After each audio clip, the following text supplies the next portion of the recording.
Il était une fois, il y avait dans un village un homme riche qui avait tout pour être heureux, mais qui s'énervait quand même très souvent pour de petites choses qui le mettaient mal à l'aise. Il aimait beaucoup le jardinage et avait planté toutes sortes de fleurs dans son jardin. À l'arrivée du printemps, au milieu de toutes les belles fleurs, il s'aperçut que des fleurs sauvages poussaient dans son jardin. En voyant ces fleurs sauvages, il a dit qu'il ne voulait pas de ces fleurs dans son jardin. Il déracina ces fleurs sauvages et les a jetées au loin. Mais quelques jours plus tard, ces fleurs sauvages ont repoussé. L'homme riche s'est dit « Pourquoi ne pas utiliser des pesticides sur elles ?»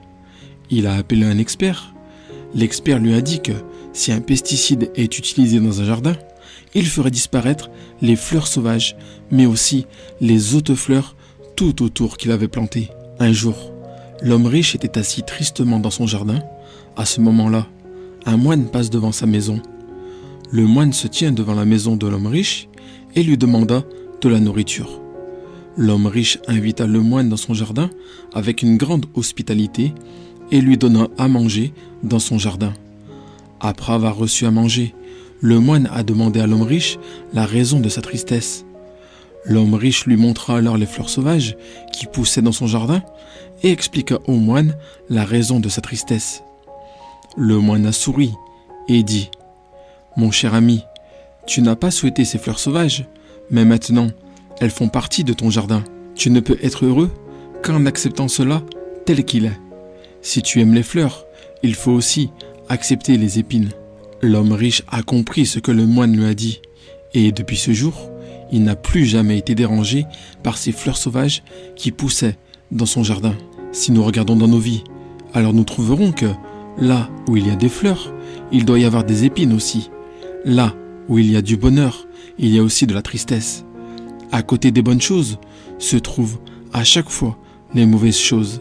C'est la règle essentielle de la vie. Où, comme le yin et le yang, le bien et le mal, les bonnes choses et les mauvaises choses sont également présents dans la vie. Les deux font partie de la vie. Et les deux sont incomplets l'un sans l'autre. Car s'il n'y a pas de chagrin dans la vie, comment peut-on ressentir le bonheur? Oui, nous devons faire des efforts pour nous débarrasser de notre chagrin. Mais si, même avoir pris de nombreuses mesures, il n'y a pas de solution au chagrin, il faut l'accepter comme faisant partie de notre vie. Et c'est la meilleure façon de vivre heureux. Dans la description de la vidéo, vous trouverez l'enseignement complet de Bouddha. Merci d'avoir regardé cette vidéo jusqu'au bout. Partagez-la autour de vous pour aider vos proches et pour répandre la bonne parole. Prenez soin de vous. Et si vous n'avez pas encore vu l'une de ces deux vidéos, je vous invite maintenant à cliquer dessus pour la regarder. C'est les deux vidéos qui font le plus de vues actuellement sur notre chaîne. Vous allez les adorer.